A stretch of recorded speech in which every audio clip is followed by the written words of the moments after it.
All right. Peace, family. You're tuning into the Pro-Black Perspective on KWAZ Radio. And of course, we're going to do something different today. Y'all see, I got the gun show going. Let's go. All right. Yeah, I'm just like showing off my weight game. But nah, for real. Let's get into business, right? I'm telling y'all straight up. I don't debate white folk. You know? And the question is, why I don't debate white folk. Right? And the reality is this. I knew this from RIP.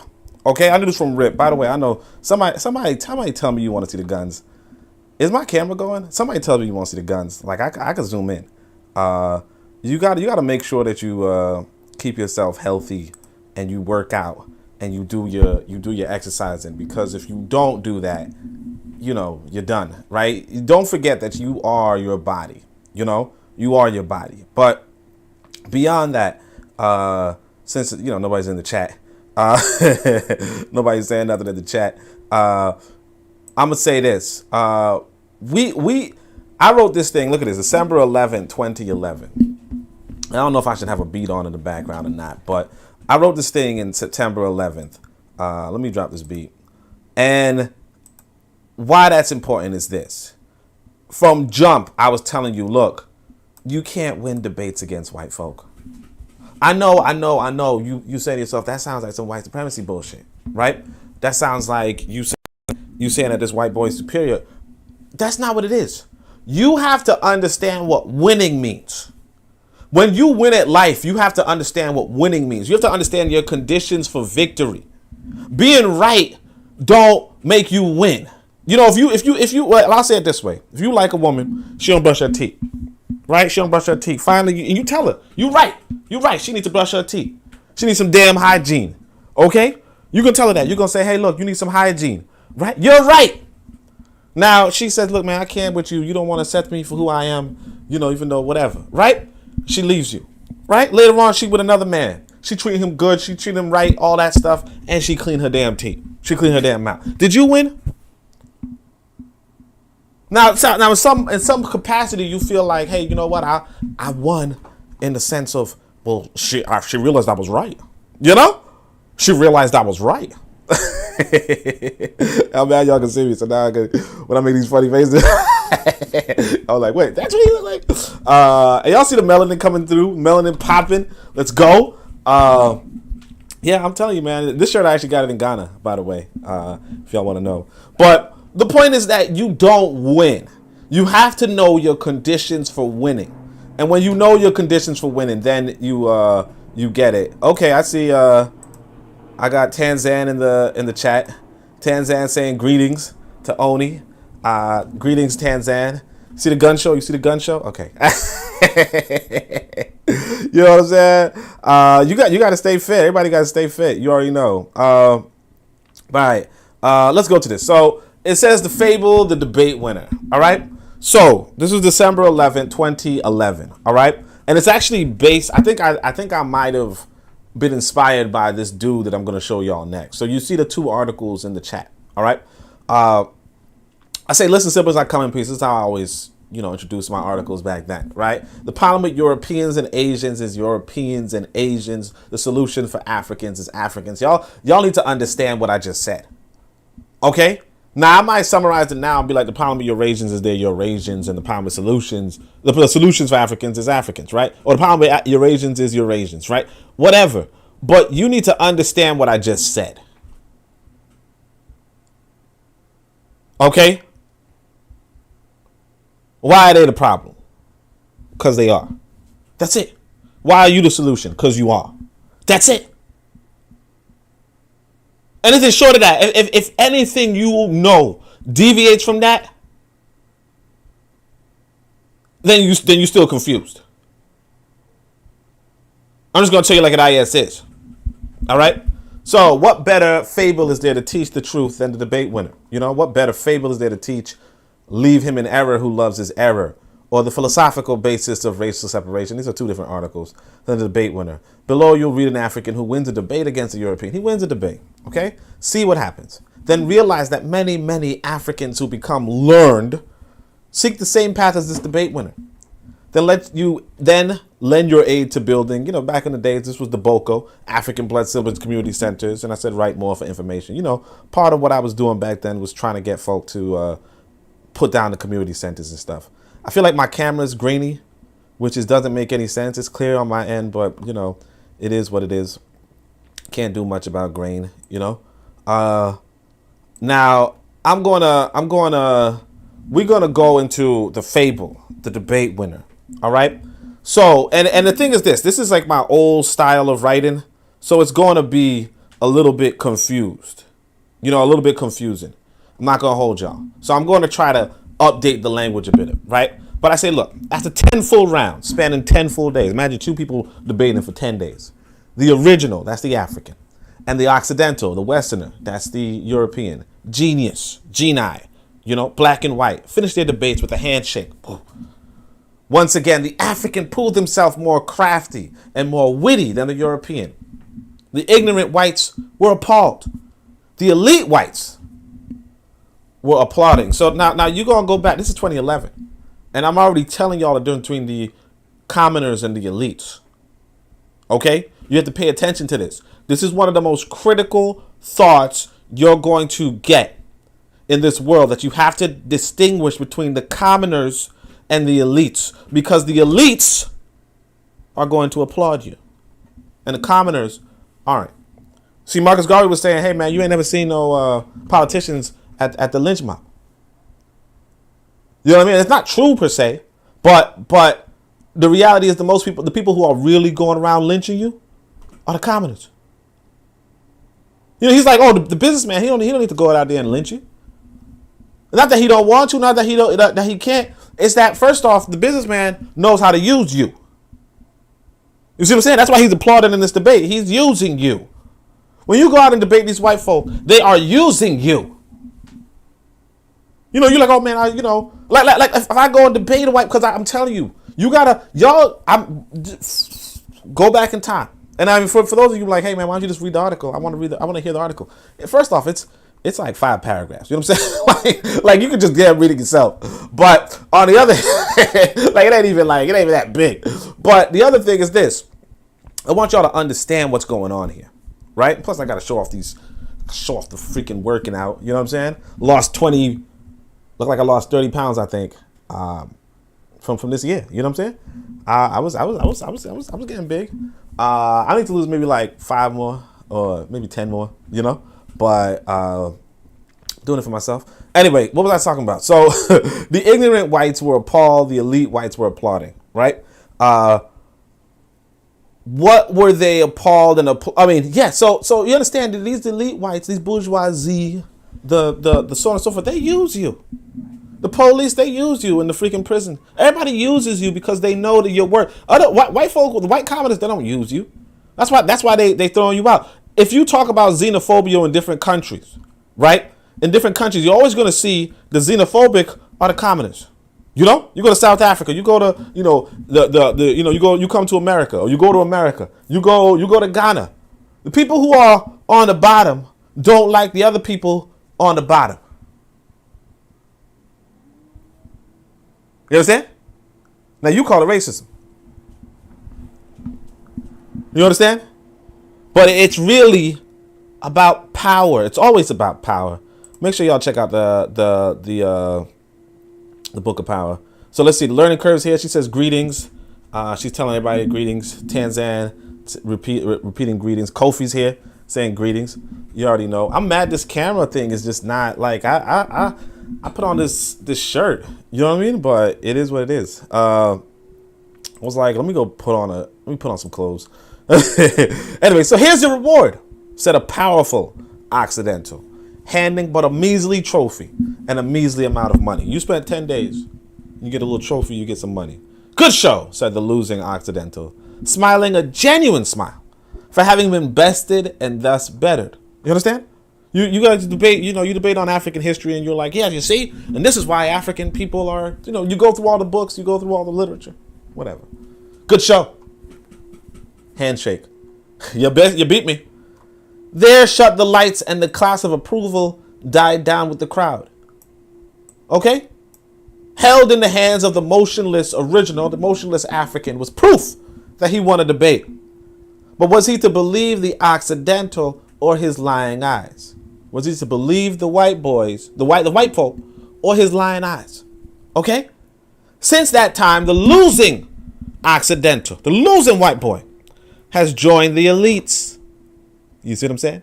That's the most important thing you're supposed to do. The most important thing you're supposed to do is join the elites. You know, you're supposed to correct. When you want to correct something from the inside, you have to be an elite, and you have to be an elite in a place where you can correct from the inside. See, because you can't always join the elites and correct from the inside. Black folk don't get that. You know, I can show y'all the article Obama had, you know, where he's like, shit, I got to join the elites. And he does. He can't do shit. He can't do shit from the top. If you're surrounded by other people with another agenda, because they'll kill you. No shit, they'll kill you. The world is violent. I want you to understand that. I want you to understand the world is violent. They will kill you. It's cutthroat. So yeah, since that time, the losing white boy, he joined the elite, empowered with the understanding and knowledge of the winning original. So now the elite have all that knowledge, all that research you did. It's recorded. It's kept for their posterity so that they can use it against you. See, in his elite position, he now hands out trophies and monies like that won by the winner. You see what I'm saying? So the winner, you know, debater, he does 10 days of research. He's like, this is how you work it. This is how you do it. The white boy says, damn, okay, you got me. You got me. Shit, you're right. Yeah, you're right. I see what you're saying. But now he has it. You understand? And now, when the next debate happens, he already has what you gonna say. And I tell you, I saw this in real life. Okay?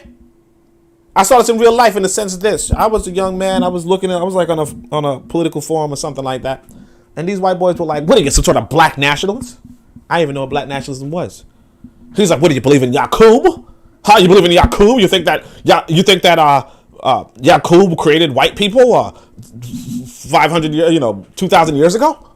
I'm like, I don't know what that is. That sounds stupid. I don't want to look into black nationalism because of that. Y'all hear that? I'm a young man, high school. These white boys, because what happened before that, some black people had a debate with these white boys and was like, so the thing is that y'all was invented by Yaqub. And he was like, oh, and the white boy was like, you got me. We were invented by Yaqub. Stupid. Then he goes out and he goes to debate. No, he goes out and he uses that knowledge now. He hands it around in his little circle. He says, tell these motherfuckers about Yaqub. They're going to see how stupid they are. I'm telling you. That I was on the receiving end of what are you, a black nationalist? You believe that Yaqub created us?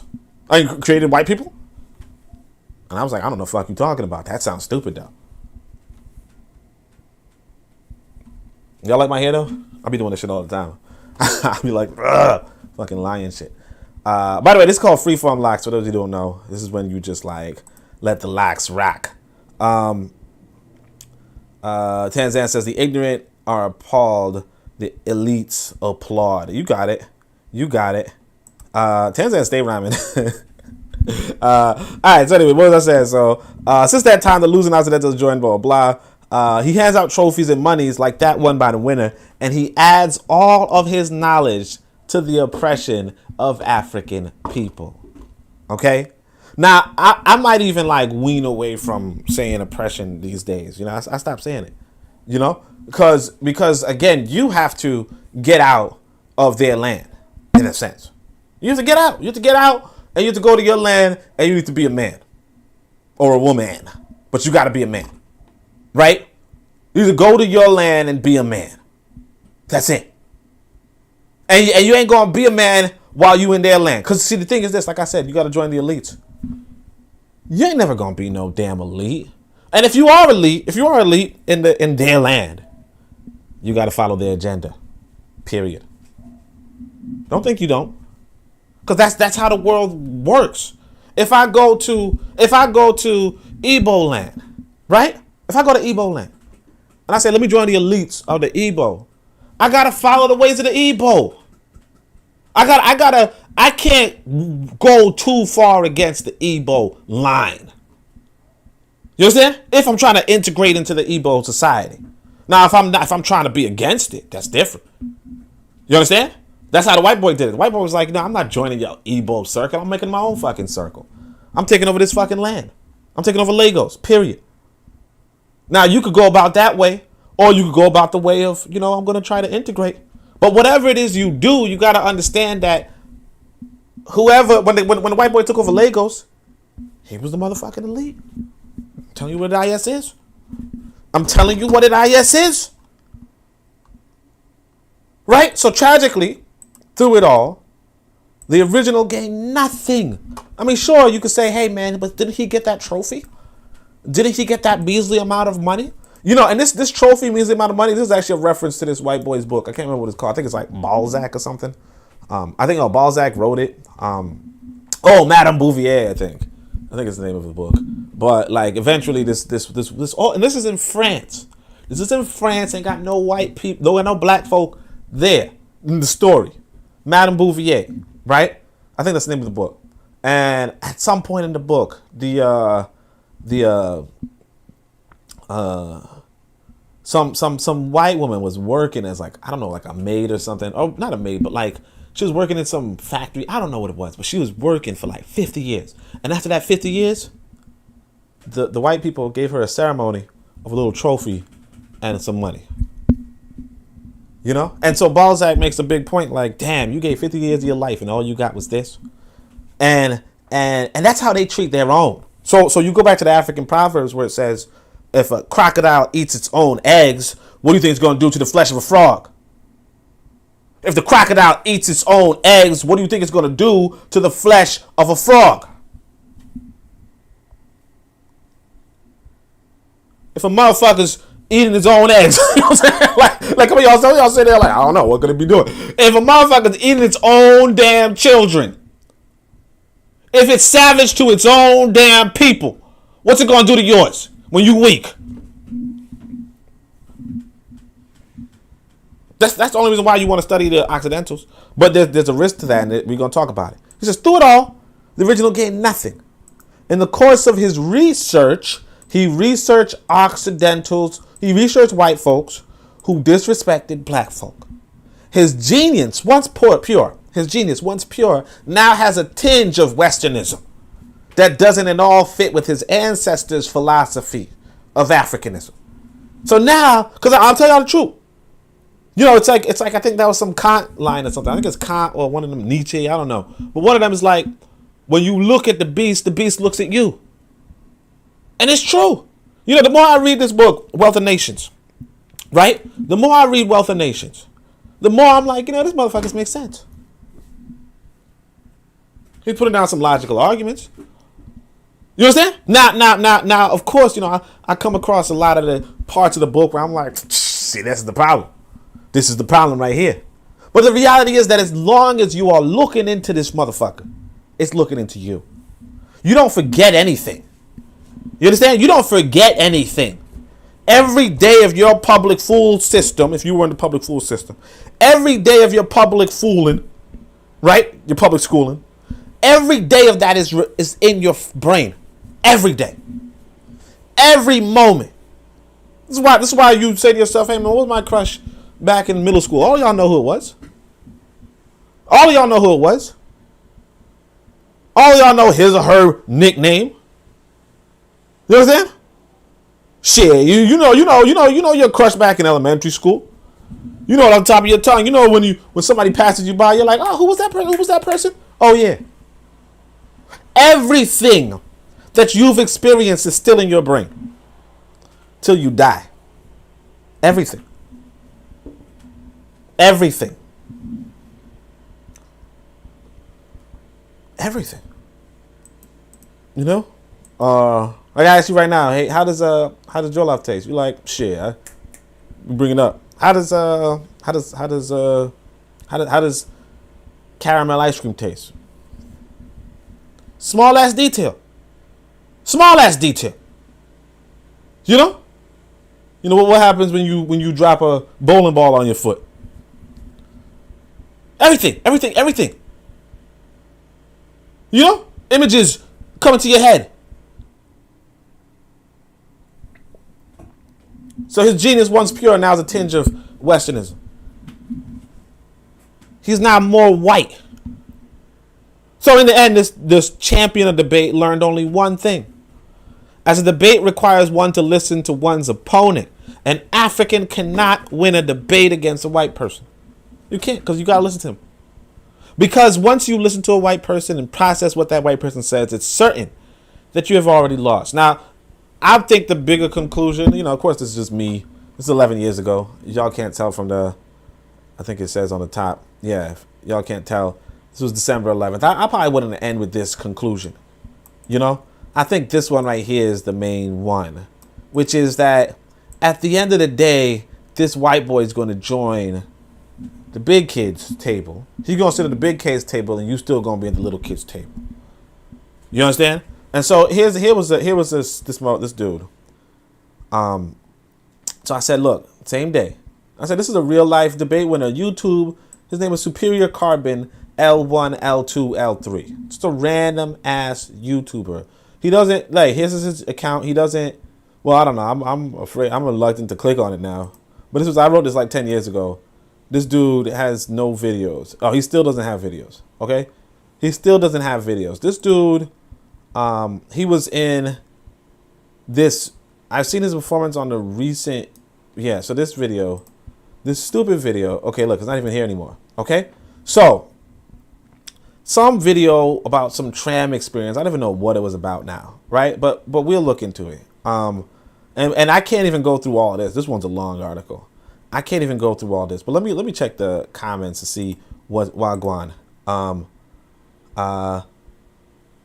Kofi says, yeah, we should stop using certain terms for real. Madame Bouvier by Gustave Flaubert. Yeah.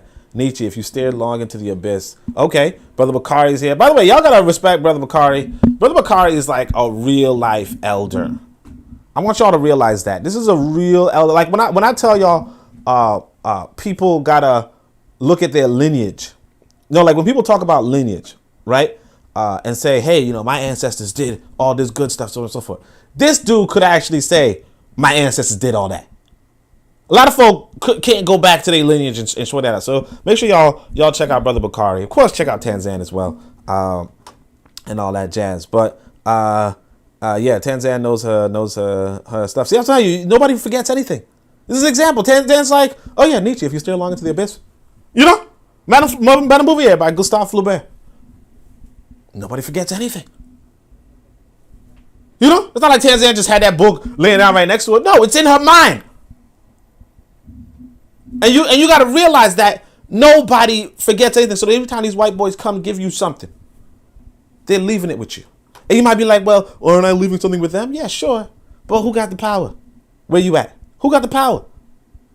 By the way, I do not like this shirt, by the way. It's like, it's tight. You know, the people in Ghana, they make tight circles. They don't expect you to build any muscle or some shit. It's weird. But anyway, but like, it's whatever, you know? Low-key a muscle shirt. On me. Lifting them damn weights, boys. All right. Nah, I don't got heavy weights. So I said on YouTube, has over 10,000 views on his page, despite having it less than 2 years. I cannot profess to know how he does this, but I have seen his performance on the recent tram experience. I think it was like some white lady singing a song or something. A video, and his discussion is very well researched, but as one can see, futile. He's a debate winner, as the previous fable goes. He debates with white folk for nothing. Though perhaps some black person may chance to read him, his work is largely unimportant, as the records of YouTube are very hard to salvage compared against if he simply owned a blog. Okay? So this dude is going in on this stupid ass video. Maybe like 100 fucking comments. Y'all see it was deleted. And not because of his thing. It was one of those videos that everybody was looking at, like, could have been like that white woman singing a song or something, right? And he's just in the comment section, you know, dropping knowledge. And some people are walking away like, hey, I learned something. Oh, hey, that's interesting. And that's it. Still, his research in the etymology of the word king and the creation of HIV are well back, so I decided to highlight him here. Here are his comments on that video as of December 8th, 2011. You'll notice that his comments will be deeply buried, thus this salvaging is only by chance on my part. Also note, I do not expect anyone to read this wholly in one sitting. This one is for reference. I personally stopped reading after my first wave of his comments around where the first bolding below is. Facts are nice, but you can see that Africa needs a philosophy, and sometimes discourses with Europeans tend to make facts rather pointless. Who cares what the people of Caucasus name their deities? We want to maroon and build for self, not hear about Boga. Who the frick is Boga? To wit, and his point, the My Tram Experience video has in 2 weeks over 2 million views, 12 million views, and over 260,000 comments. So possibly his messages, which only last on the page for maybe a handful of minutes, has individually more viewers than this site, but this requires hours of commitment. He might sit for 5 hours debating hateful white people on his part, and these facts alone aren't really liberating. Philosophy is. So he says Google revealed the African queen who called York home in the 4th century. Next. Homer, the next historical writer of Greece, documented all math, art, architecture, medicine, astronomy was created by blacks. African Rhine papyrus has algebra, calculus, astronomy, trigonometry, geometry, predates all Caucasians on the planet. Pythagoras learned math from the people of Punt. This is the next one. Where they European Muslims, African Muslims, Australian Muslims, American Muslims, New Zealand Muslims, what type of Muslims beat up this girl? Okay, so Pliny says it was Scythopium or black. Our British ancestors, who and what were they? By Samuel Lyons, 1865. So I guess he's saying that the original British were black. He says, Google, Christ, teaching the apostles of catacombs of whatever. DOJ, Department of Justice, statistic of 2010, lists Caucasians as the highest criminal population in the USA, and the population has been growing in the last 15 years at an 8% annual increase. But you guys kind of get it. NGR, European pronounced Enger, God, Netcher. So I guess somebody said, why do you guys call yourself the N-word? And he's like, there you go. Yes, it's called Columbus Day and Thanksgiving Day today, holidays, whatever. My point being that, yeah, this guy just goes on and on. You could obviously click the link for yourself. Sambo is the India king and comes from the Dravidian language, whom so often Caucasians try to trace their mythological Aryan roots to. Hence, India, blah, blah. This is the reason that in Tiger, in the book of Sambo, Tiger are indigenous to India. You guys get it. Robert Strechter was hired by HMO. I think this is something about smallpox, the AIDS virus, yada, yada. This is a debate winner. You all see what I'm saying, though? Because he's going to give all this. And what? This is 10 years later. His page still has nothing. I mean, maybe he's gone about and did something else.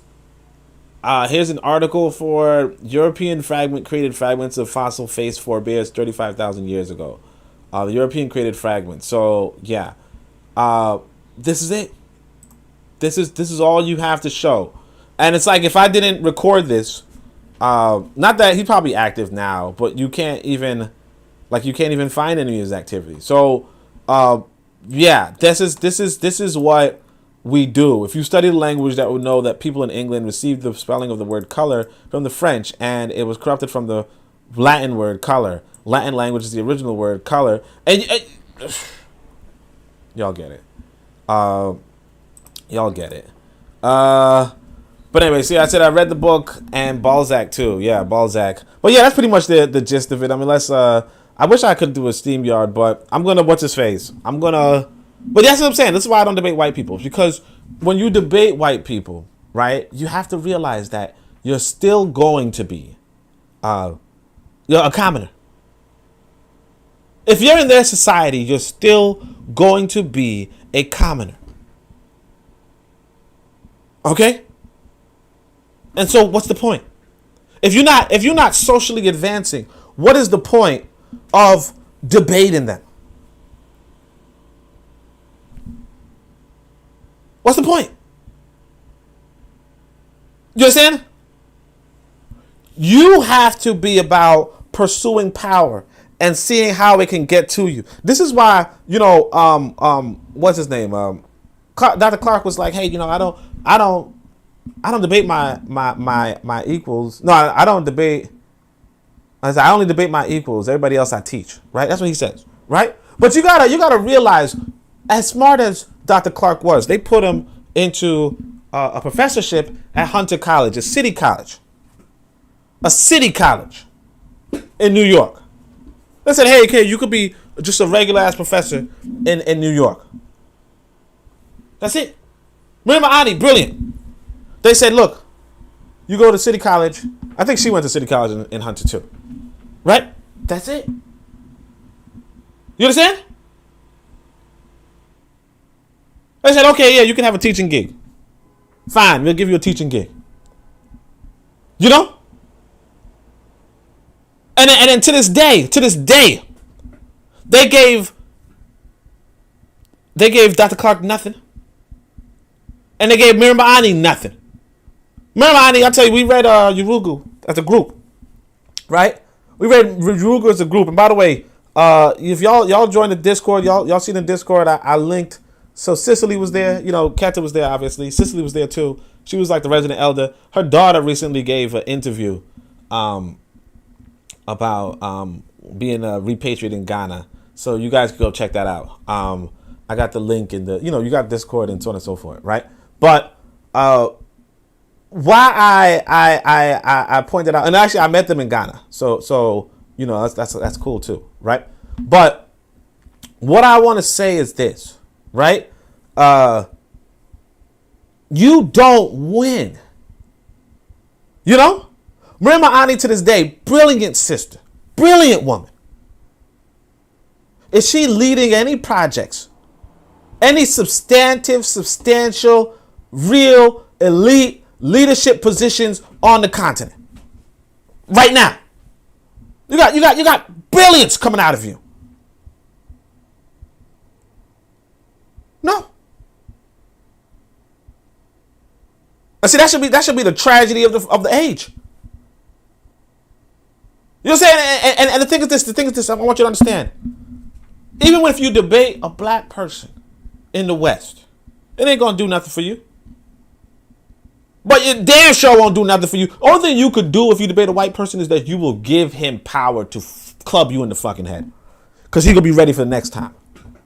Because you can't use the same argument again.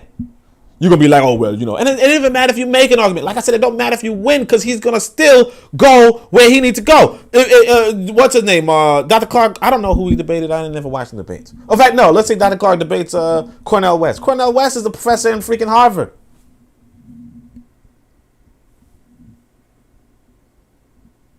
I only debate my equals. Cornel West is the professor in Harvard. He there. It was in Obama's ear. And Dr. Clark is sitting in Hunter College.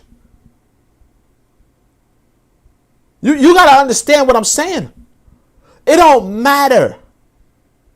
You understand? I see everybody coming in now. Hold on, I was finna dip. Tanzania says validation by opposition trying to prove to them that you are just as smart by disproving them. Like they can't find that stuff out by themselves. Yeah. And the thing is this. Whatever you give them, they got. So you say, hey man, I think it's righteous for us to kill, for us to kill white people. Blah blah blah blah blah. It's like, okay, cool. Now I know how you fucking thinking. In fact, y'all ever see, this is actually a legendary. So when I was younger, there's this book called Columbian Orator. Okay, so the Columbian Orator is this book that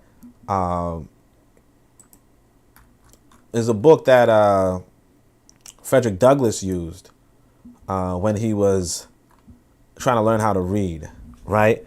And so, part of me was like, I legit wanted to, let me see if I can find it though. Do I have it? Oh yeah, dialogue between the master and the slave, right? So part of me was like, I wanted to write a book like this, the Clement Orator. That's what the pro-black perspective is like. The pro-black compendium is like. It's like this book, because this is a book that white folk use to learn how, like how Frederick Douglass used to learn how to read. Even Abraham Lincoln used it. But the point is that they use this to develop an American character, right? This freedom loving and quote unquote freedom loving.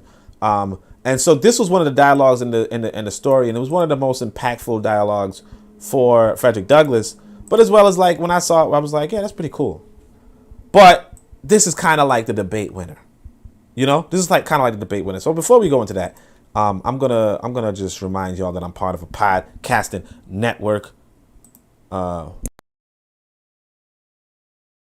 This and it's about to be bigger. Web with the Harsh Reality Podcast, asking you to tune in where we tackle the news of the day that affects our community, only on KWAZ Radio. Greetings, everyone. This is Koku from the Bitter Medicine Podcast, inviting you to tune in to the Bitter Medicine Podcast on KWAZ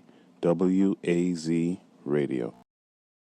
Greetings, fam. Tune in to The Learning Curve with me, the revolutionary matron on KWAZ Radio. You are listening to the Pro-Black Perspective on KWAZ Radio. All right. Yeah, by the way, it's going to be bigger. You already know. But we're going to wait for later tonight to talk about that. But let's see. Let me see what the comments are. Learning Curve says, debate winners like to talk, but should be writing books for our children. Be the elite or be irrelevant. Yes, that's what it is. That we like to talk. We like to get that. But if you're not cultivating something for the youth, if you're not cultivating something for the adults, right? It don't mean nothing. It's like I said, when I go down, like realistically, I go out, walk outside. Nobody know who the fuck I am. Nobody knows. I was in Africa. I'm sitting there, they just like, oh, that's just a foreigner. They're not like, oh, that's Oni. Well, look if Elon Musk was walking around. Look if see, I don't even know these white boys' names, but the one who made Facebook. But y'all know who I'm talking about. If they walking around, it's different. Most people ain't walking around, ain't nobody give a shit. Because they're commoners. We got Tavaya here. Tavaya says, arguing with whites can be beneficial in order to understand their habits and mindsets or to understand their unique perspectives. Yeah, Tavaya, you missed the whole damn podcast, but yeah, I mean, if you want to understand them, but the thing is this, it's about, can you elevate your position by arguing with them? Okay? Hell, even arguing with blacks can be moved. It's a matter of position. Exactly. Can you elevate your position in arguing with people? See, the reason why you have debates in political settings is because you are looking to elevate your position. The reason why you might debate at a CEO hearing, or you might debate at a recruitment session, is because you are potentially elevating your position. You're not going to potentially elevate your position when you're debating white folk. See, debate has to go somewhere. See, with black folk, it might be the same. It's like me and Tavaya, standing up and they're like, hey, who should lead us in this movement?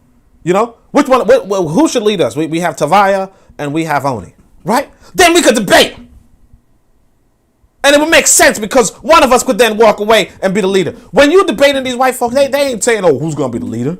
They already know who's gonna be the leader. It's the white boy.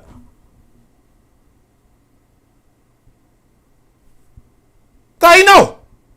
It's been settled before you got in. He's been cultivated, and you just happen to be better. You just been genetically, or you just happen to autodidactic. But he's been cultivated. They're not going to abandon him for you. Catcher says, well, whites write down all their habits and mindsets. One really doesn't have to argue with them. You understand? You don't have to. See, whenever you speak and argue with him, all you're doing is giving him what you know. Because he already know you know what he know. He already know you should know what he know because he know you know how to read books. You know what I'm saying?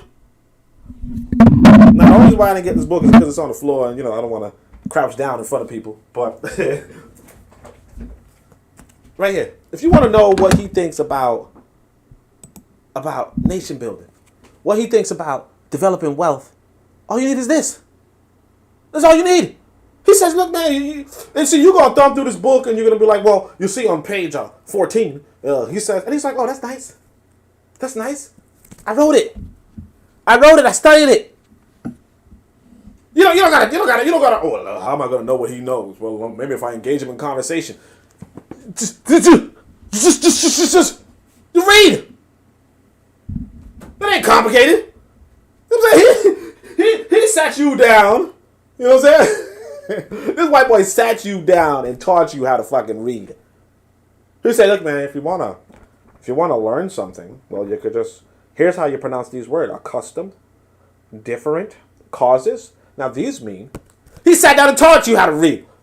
And he says, hey, well, you know, there's a, and the thing is this, see this book right here?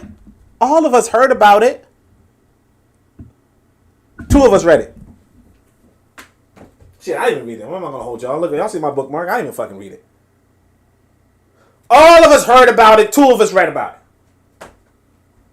The basis of their whole freaking economy. The basis of their economy. In this book, they tell you, man, this should be the European Code of Commerce. 2 of us read it. Talking about we want to learn who these motherfuckers are. Okay. Good point. Good point, Keter.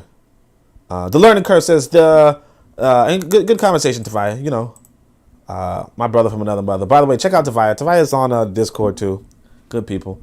Learning curve says, make sure y'all check out the learning curve. Also, Kofi's on Discord too. So you know everybody's here. You know. Learning curve says they whiteys wrote down their ideology. Our scholars are directed away from the truth. Yeah, they wrote it down. They wrote it down. Bobby Wright says greetings. I don't know if I said that earlier. Bobby Wright says greetings. Anyway, what was we talking about? So we're gonna go back into it. So this is what I want you to say. So this is dialogue of a master and a slave, and I probably should, you know, dip. I know I just see some people just coming in, so I'm just like, you know what? Let me give y'all, because I was going to dip. I was going to do some Carlos Cooks. What y'all think? Y'all think I should just get out, sign back in, and do my Carlos Cooks, or should I? Yeah, let me just do this shit right now. But and we're gonna try to be short. So yeah, dialogue between the master and the slave. So this is in the Columbian Orator. So I can tell y'all this. This is Frederick Douglass. Frederick Douglass is one of the Pan-Africanists. He's actually a mulatto, so I don't really care if he interracial and shit. I don't like. He already interracial. You know what I'm saying? Like, he already interracial. I don't really give a shit. People gonna tell you that. So he said, look, I was now about 12 years old, and the thought of being a slave for life began to bear heavily upon my heart. Just about this time, I got hold of a book entitled The Columbian Orator. Every opportunity I got, I used to read this book. Among much of the other interesting matter, I found it in a dialogue between a master and a slave. The slave was represented as having run away from his master 3 times. The dialogue represented the conversation which took place between them when the slave was retaken the 3rd time. In his dialogue, the whole argument in behalf of the slavery was brought forward by the master, all of which was disposed of by the slave. The slave was made to say some very smart as well as impressive things in reply to his master, things which had the desired though unexpected effect, for the conversation resulted in the voluntary emancipation of the slave on the part of the master. So this is a really interesting thing. I'm going to, this is my little intro, but you know, it is what it is. You guys can check out the link. Oh, I even put the link in the description. Here, let me give y'all the link. Y'all can check it out on your own time. I'm gonna put the link in the chat box. So for those of you who like to read extra, whatever, I'm gonna try to do this one quickly. Oh, I should have had Learning Curve hop on, because Learning Curve, she know how to read. You know, she know how to act. So we had a play. I don't know if y'all remember. And Learning Curve was one of the actors that was better than me. Wait, this is a dialogue between the master and the slave as read in the Columbian Orator. It says, Master. The master says, now, villain, what have you to say of this second attempt to run away? Is there any punishment that you do not deserve? Slave says, I well know that nothing I can say will avail. I submit to my fate. But you are not a base fellow, a hardened and ungrateful rascal. I am a slave. That is answer enough.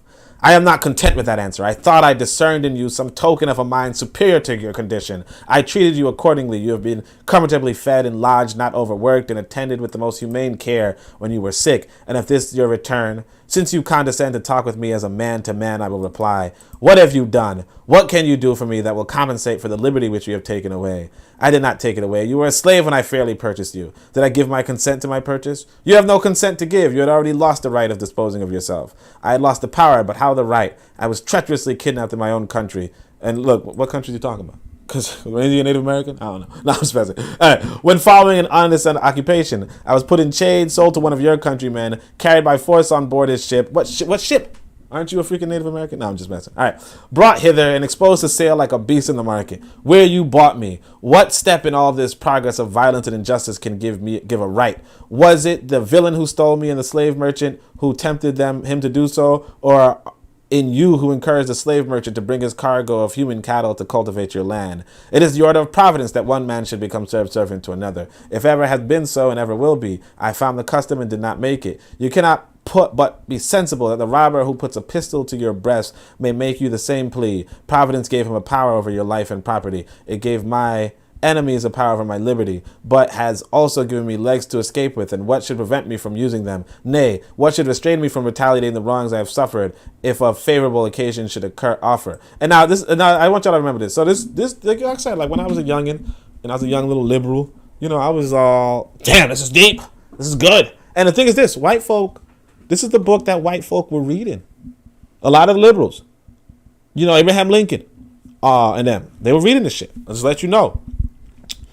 Master says, gratitude, I repeat, gratitude. Have I not endeavored ever since I possessed you to alleviate your misfortune by kind treatment? And does that confer no obligation? Consider how much worse your condition might have been under another master. You have done nothing for me more than for your working cattle. Are they not well fed and tended? Do you work them harder than your slaves? Is not the rule of treating both designed only for your advantages? You treat both your men and beast slaves better than some of your neighbors because you are more prudent and wealthy than they. You might add more humane too. Humane? Does it deserve the appellation to keep your fellow men in forced subjection, deprived of all exercise of their free will, liable to all the injuries that your own caprice or the brutality of your overseers may heap on them in devoted soul and body, only to your pleasure and emolument? Can gratitude take place between creatures in such a state and the tyrant who holds them in it? Look at these limbs. Are those not those of a man? Think that I have the spirit of a man too? But it was my intention not only to make your life tolerably comfortable at present, but to provide you in your old age. Alas, is a life like mine, torn from country, friends, and all I held dear, and compelled to toil under the burning sun for a master worth thinking about for old age? No, the sooner it ends, the sooner I shall obtain that relief from which my soul plants. So look, again, I want you to remember that this might be a white boy writing this. I don't even know, but this might be a white boy writing this. I mean, it's a famous dialogue in the story. I don't know. I don't think they have an author, but yeah. I mean, so, it's pretty interesting, but, y'all gonna see at the end where it just goes, like, you're gonna see, like, where the white man comes out, right? So he says, Master says, it is impossible then to hold you by any ties but those of constraint and severity. It is impossible to make one who has felt the value of freedom acquiesce in being a slave. Suppose I were to restore you to your liberty. Would you reckon that a favor?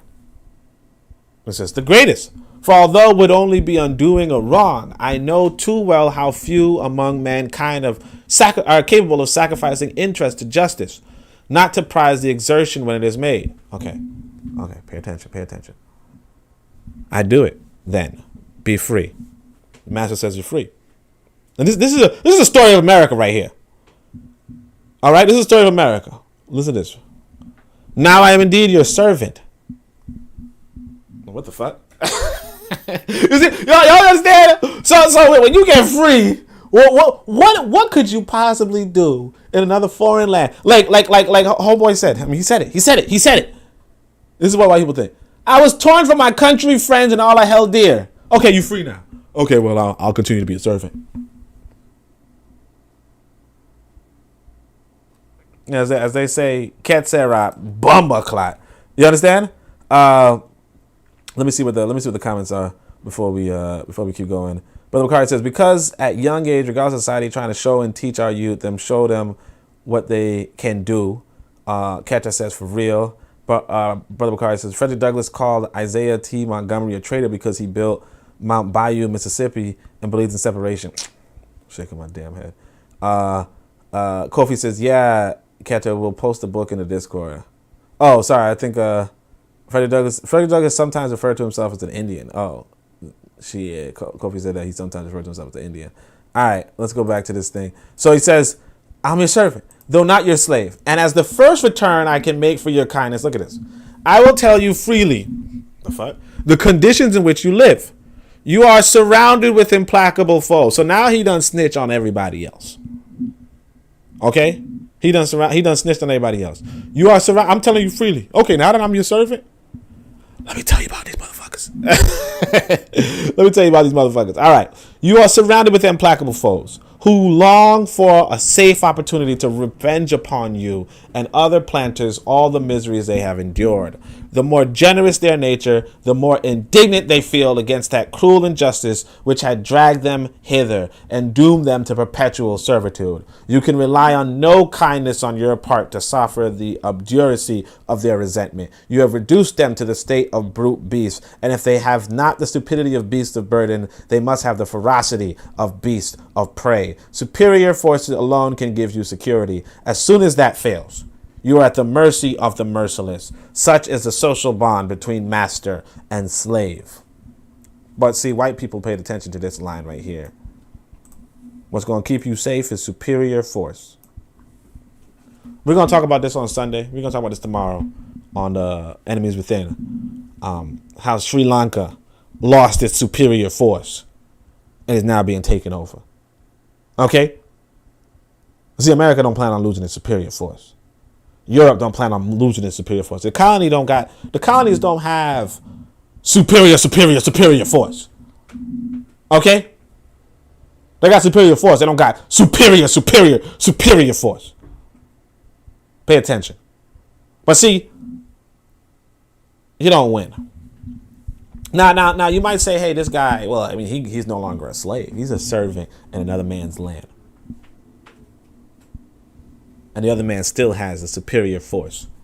See, what you want to do, see, and this is saying, this might be the advice he giving this white boy. This is the advice that you should take too. If you want to be safe in this world, what do you need? Marcus Garvey told us. He said, the only protection against injustice in man is power. Physical. Y'all see the gun show. Physical, financial, and scientific. I want y'all to understand that. I think I'm gonna come right back and do another video on some Carlos A. Cooks. So y'all stay tuned. I'm probably just gonna grab some water or something. But other than that, Bit of Medicine Podcast don't know what day it is. Other than that, now I just want to show off this shirt. Y'all know I got a shirt in Africa. Y'all already know. Been hitting the home gym. You already know. All right. So Bobby Wright says Frederick Douglass despised Henry Highland Garnet and Martin Delany because of their black nationalist stance. Yeah, Frederick Douglass. But see, the thing is, Frederick Douglass was a mulatto. See, you can't hold it against somebody when they got two voices in their head. You can't. When they got two different types of lineage, you can't, cause see, that's the thing you gotta understand. When you're looking for race loyalty from somebody who's not in your race, that's where you messed up. Cause they're telling you what it is. They say, hey, you know what? I can't be loyal to one race. How can I be loyal to one race when I'm not one race? I don't hold it against them. I don't. You know? But Madison says it's Sunday. Coffee says he was pro-America. Of course he's pro-America. He's American. He's European American and African American. He's American. He's equally European and equally African. You know what I'm saying? So his loyalty is going to be equally European and equally African. He can't, because see, the thing is this, if Frederick Douglass says, you know, I'm going to move to Africa. See, if he says he's going to move to Africa, it's just as unusual if he says he's going to move to Europe. Just as unusual. He got to spend half the time in both. And see, the thing is that we turn around, we like, hey man, that's a black man. He's like, I'm not black. And y'all like, nah, you're a black man. You know it.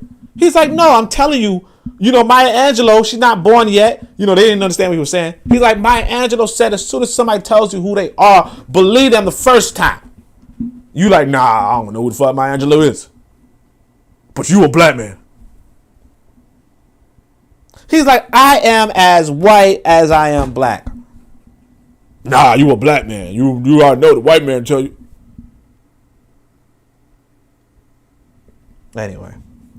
So So yeah, fam, that's pretty much the end of it. I think I might just come back just to give y'all some Carlos Cook, 'cause I feel like doing something today. My legs are killing me. Well, not killing me. I'm gonna survive this, but my legs are just in pain because of I was out and about. There was a concert yesterday, so I was there. I was walking up and down, and then I walked to get some food and stuff. It was a lot of walking. So yeah, I'm feeling like just staying in and just chilling. So we're gonna do something. I mean, unless somebody else doing something, then I could just join in on that. But otherwise, yeah, got me this Ghanaian shirt. We live. Anyway, Shemi Hotep. I'll be right back. I'm gonna just go get some water, and then we're gonna do some Carlos Cook. So stay tuned. All right. And Shemi Hotep, Akuja, Seneb Neb, Amen, Ma'at, Dua Neche.